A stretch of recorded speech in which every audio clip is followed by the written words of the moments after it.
இந்த செய்தியை உங்களுக்காக வழங்குவது அருண் மசாலா. 1983 ஆண்டிலிருந்து தரத்துடன் தன்மை மாறாத அறுசுவை சமையலுக்கான அருண் மசாலா.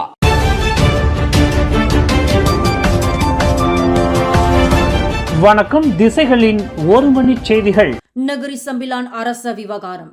மந்திரி பசார் அமீனுடின் மீது நம்பிக்கையை இழந்ததாக மாநில அம்னோ அறிவிப்பு. நகரி சம்பிலான் மாநில மந்திரி பசார் அமீனுடின் ஹாரூன் வழங்கி வந்த ஆதரவை திரும்பப் பெறுவதாக அம்மாநில அம்னோ அறிவித்துள்ளது. கட்சியின் 14 சட்டமன்ற உறுப்பினர்களும் அமீனுடின் மீதான நம்பிக்கையை இழந்துள்ளதாக தெரிவித்துள்ளது. நகரி சம்பிலான் மாநிலத்தின் யங் டிபர் துவான் பர்சாத்து துவான்கோ முஹ்ரிஸ் துவான்கோ முனாவீரை பதவியில் இருந்து நீக்க முயலும் 4 தலைவர்களை சுற்றியுள்ள அரசியல் நெருக்கடியே இந்த முடிவுக்கு காரணம் என்று மாநில தலைவர் ஜலலுடின் அலியாஸ் குறிப்பிட்டுள்ளார். இந்த விவகாரம் குறித்து தாமும் மற்ற 13 உறுப்பினர்களும் மிகுந்த வருத்தமும் ஏமாற்றமும் அடைந்துள்ளதாக பெர்தாங் தொகுதி சட்டமன்ற உறுப்பினருமான ஜலலுடின் தெரிவித்துள்ளார். நகரி சம்பிலான் அரச குடும்பத்தை சுற்றி ஏற்பட்டுள்ள இந்த நெருக்கடி மாநில ஆட்சி அமைப்பின் நிலைத்தன்மையை பாதிக்கும் அபாயம் உள்ள நிலையில் நெருக்கடியை தீர்க்க அமீனுடின் இந்த விவகாரத்தில் தலையிட்டிருக்க வேண்டும் என்று ஜலலுடின் தெரிவித்துள்ளார். சிகமாட் சட்டமன்ற உறுப்பினரான அமீனுடின் கடந்த 2023 ஆண்டு ஆகஸ்ட் மாதம் 2வது முறையாக நகரி சம்பிலான் மந்திரி பசாராக பதவியேற்றார். மேலும் நகரி சம்பிலான் அரச குடும்பத்தை சார்ந்த இந்த நெருக்கடி குறித்து மாநில அரசின் மட்டத்தில் எந்த விவாதமும் நடைபெற்றதாக அம்னோ பரிசான் அல்லது அவர்களது ஆட்சிக்குழு உறுப்பினர்களுக்கு தெரிவிக்கப்படவில்லை என்றும் பிரச்சினை தீவிரமடைந்து பொதுமக்கள் மத்தியில் பேசப்படும் நிலைக்கு சென்ற பின்னரே இதை அறிந்ததாகவும் ஜலலுடின் தெரிவித்துள்ளார். வீட்டுக்காவல் மனு நிராகரிப்பு. உயர்நீதிமன்ற தீர்ப்புக்கு எதிரான மேல்முறையீட்டை திரும்ப பெற்றார் நஜீப். SRC இன்டர்நேஷனல் வழக்கில் தனக்கு விதிக்கப்பட்ட சிறை தண்டனையின் எஞ்சிய காலத்தை வீட்டுக்காவலில் கழிக்க அனுமதி கோரி தான் தாக்கல் செய்த மனுவை உயர்நீதிமன்றம் தள்ளுபடி செய்ததற்கு எதிராக தொடர்ந்த மேல்முறையீட்டை முன்னாள் பிரதமர் நஜீப் ரசாக் திரும்ப பெற்றுக் கொண்டார். நஜீப் சார்பிலான சட்ட நிறுவனமான மெஸ்ஸஃபி அண்ட் கோ கடந்த ஏப்ரல் 3ஆம் தேதி மேல்முறையீட்டை வாபஸ் பெறும் அறிவிப்பை தாக்கல் செய்துள்ளதாக தகவல்கள் கூறுகின்றன. மேல்முறையீட்டை வாபஸ் பெற்றதற்கான காரணம் எதுவும் குறிப்பிடப்படவில்லை என்றும் கூறப்படுகின்றது. எனினும் அதனை புதிய மனுவாக மீண்டும் தாக்கல் செய்ய உரிமையின்றியும் செலவின உத்தரவு இன்றியும் வழக்கு நிறுத்தப்படுவதாக அந்த அறிவிப்பில் குறிப்பிடப்பட்டுள்ளது. இதன் மூலம் SRC இன்டர்நேஷனல் வழக்கில் வீட்டுக்காவல் கோரும் அதே மேல்முறையீட்டை நஜீப்பால் மீண்டும் தாக்கல் செய்ய இயலாது. கடந்த ஆண்டு டிசம்பரில் SRC இன்டர்நேஷனல் வழக்கில் குறைக்கப்பட்ட 6 ஆண்டுகள் சிறை தண்டனையை வீட்டுக்காவலில் கழிக்க முன்னாள் மாமன்னர் தமக்கு கூடுதல் அரசாணை உத்தரவு ஒன்றை வழங்கியதாக கூறி நஜீப் தொடுத்திருந்த வழக்கில் அந்த கூடுதல் அரசாணை செல்லாது என்று உயர் நீதிமன்ற நீதிபதி எலிஸ் லோக் யிச்சிங் தீர்ப்பளித்தார். கூட்டரசு அரசியலமைப்பு சட்டத்தின் 42வது விதியை மாமன்னர் பின்பற்றவில்லை என்று நீதிபதி எலிஸ் தமது தீர்ப்பில் சுட்டிக்காட்டினார் என்பது குறிப்பிடத்தக்கது.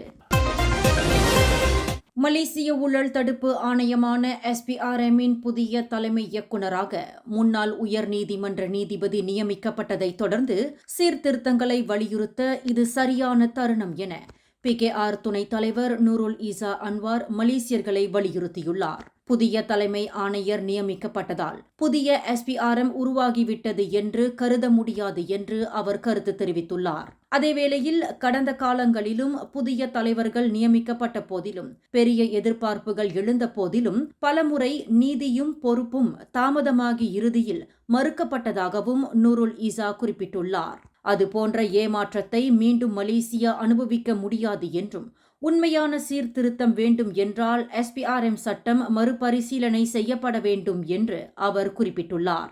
மேலும் நிறுவன பாதுகாப்பு அமைப்புகள் வலுப்படுத்தப்பட வேண்டும் என்பதுடன் நாடாளுமன்றத்திற்கு அதிக பொறுப்புணர்வுடன் செயல்படும் கண்காணிப்பு முறைகள் கொண்டுவரப்பட வேண்டும் என்றும் நூருல் ஈசா தெரிவித்துள்ளார். பன்றி ஒன்று அரச உடை அணிந்திருக்கும் வகையில் மாற்றியமைக்கப்பட்ட படம் ஒன்று சமூக ஊடகங்களில் வெளியிடப்பட்டுள்ளதை ஸ்லாங்கூர் மாநில ஆட்சிக்குழு உறுப்பினர் எங் ஜி ஹான் வன்மையாக கண்டித்துள்ளார். அந்த படம் ஸ்லாங்கூர் சுல்தானை குறிக்கும் வகையில் இருந்ததாகவும் அவர் தெரிவித்துள்ளார். மாநில முதலீடு, வர்த்தகம் மற்றும் இயக்கத்துறை குழு தலைவருமான எங் ஜி ஹான் எந்த நபரையும் விலங்குடன் ஒப்பிடுவது மரியாதையற்ற செயல் என்று குறிப்பிட்டுள்ளார். மேலும் இத்தகைய செயல்கள் பல்லின மக்கள் வாழும் மலேசியாவில் சமூக அமைதிக்கே பாதிப்பை ஏற்படுத்தக்கூடும் என்றும் அவர் எச்சரித்துள்ளார். ஸ்லாங்கூரில் பன்றி வளர்ப்பு தொடர்பாக எழுந்த சர்ச்சையை தொடர்ந்து இந்த திருத்தப்பட்ட படம் வெளியாகியுள்ளது. இச்சம்பவத்திற்கு பொறுப்பான நபர் மீது சட்டத்தின் கீழ் கடுமையான நடவடிக்கை எடுக்கப்படுவதை உறுதி செய்யுமாறு கின்றாரா சட்டமன்ற உறுப்பினருமான எங்ஸி ஹான் போலீசாரை வலியுறுத்தியுள்ளார். இன்று ஏப்ரல் 27ஆம் தேதி வரையில் மலேசிய ஊடக மன்றமான MMMக்கு முறையற்ற புகைப்படங்கள் பயன்பாடு தொடர்பாக மொத்தம் 7 புகார்கள் கிடைத்துள்ளதாக தொடர்புத்துறை துணை அமைச்சர் தியோ நிச்சிங் தெரிவித்துள்ளார். இந்த புகார்கள் செய்தி வெளியீட்டின் துல்லியம், அனுமதியின்றி படங்களை பயன்படுத்துதல் மற்றும் சமூக ஒற்றுமையை பாதிக்கும் உள்ளடக்கம் போன்ற விவகாரங்களை உள்ளடக்கியவை என்று அவர் குறிப்பிட்டுள்ளார். அவற்றில் 5 புகார்கள் தீர்க்கப்பட்டுள்ள நிலையில் மேலும் 2 புகார்கள் தற்போது பரிசீலனையில் உள்ளதாகவும் தியோ நிச்சிங் தெரிவித்துள்ளார். வெளிப்படைத்தன்மையும் பொறுப்புணர்வும் அதிகரிக்க அனைத்து புகார்களும் தற்போது அதிகாரப்பூர்வ MMM தளத்தின் மூலம் சமர்ப்பிக்கப்படுகின்றன. ஒவ்வொரு வழக்கும் முறையாக பதிவு செய்யப்பட்டு மதிப்பாய்வு செய்து தொழில்முறை ரீதியில் கையாளப்படுவதை இது உறுதி செய்கிறது என்று இன்று திங்கட்கிழமை நடைபெற்ற 21வது ஆசியான் செய்தியாளர்கள் கூட்டமைப்பின் பொதுக்கூட்டத்தில் தியோ நிச்சிங் தெரிவித்துள்ளார். திசைகள் செய்தி ஊடகத்தில் பணியாற்ற விருப்பமா?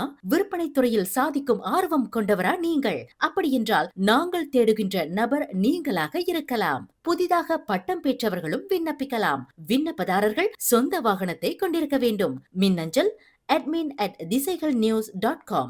தொடர்பு எண்கள் 0361811414 அல்லது 0123516515. ஸ்லாங்கூர் ஜலான் SS 5D/6 பகுதியில் நேற்று ஞாயிற்றுக்கிழமை ஏற்பட்ட தீ விபத்தில் 2 தரை வீடுகள், 3 கார்கள் மற்றும் ஒரு மோட்டார் சைக்கிள் முழுமையாக சேதமடைந்தன.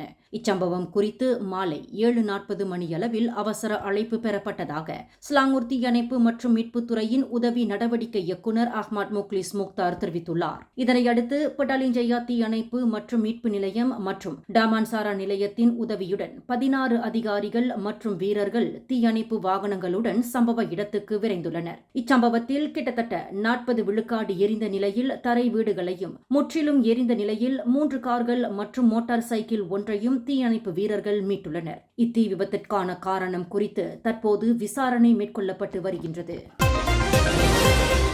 ஏப்ரல் 20ஆம் தேதி தித்திகஜாவில் ஒருவர் மற்றொருவரை குத்தி தாக்கும் சம்பவம் தொடர்பான வைரல் காணொளி குறித்து போலீசார் விசாரணை மேற்கொண்டு வருகின்றனர். 82 வினாடிகள் கொண்ட அந்த காணொளியில் சிலருடன் வந்த ஒருவர் பாதிக்கப்பட்ட நபரை குத்தி தாக்கி கீழே விழ செய்வது பதிவாகியுள்ளது. இந்த சம்பவம் குறித்து புகார் பதிவு செய்யப்பட்டுள்ளதாக கொத்தசத்தார் மாவட்ட போலீஸ் தலைவர் ஷேட் பஸ்ரி ஷேட் அலி உறுதிப்படுத்தினார். இத்தாக்குதலுக்கு பிறகு வாந்தி மற்றும் தலை சுற்றல் ஏற்பட்டதால் பாதிக்கப்பட்டவர் சுல்தானா பஹியா மருத்துவமனைக்கு கொண்டு செல்லப்பட்டு அவசர சிகிச்சை பிரிவில் அனுமதிக்கப்பட்டதாகவும் போலீசார் தெரிவித்துள்ளனர்.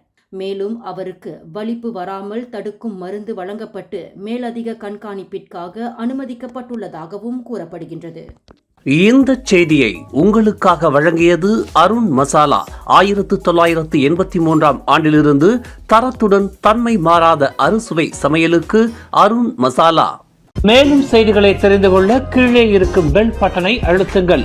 உங்கள் மகிழ்ச்சியை வெளிப்படுத்த லைக் மற்றும் ஷேர் செய்யுங்கள். தொடர்ந்து திசைகளோடு இணைந்திருக்க சப்ஸ்கிரைப் செய்யுங்கள்.